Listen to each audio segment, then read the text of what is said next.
وهب لي العلم صحيح والعمل الصالح الذي يكمل الأمل.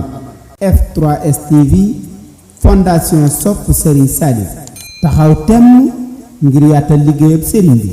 الصالح الذي يكمل الأمل.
وهب لي العلم صحيح والعمل الصالح الذي يكمل الأمل.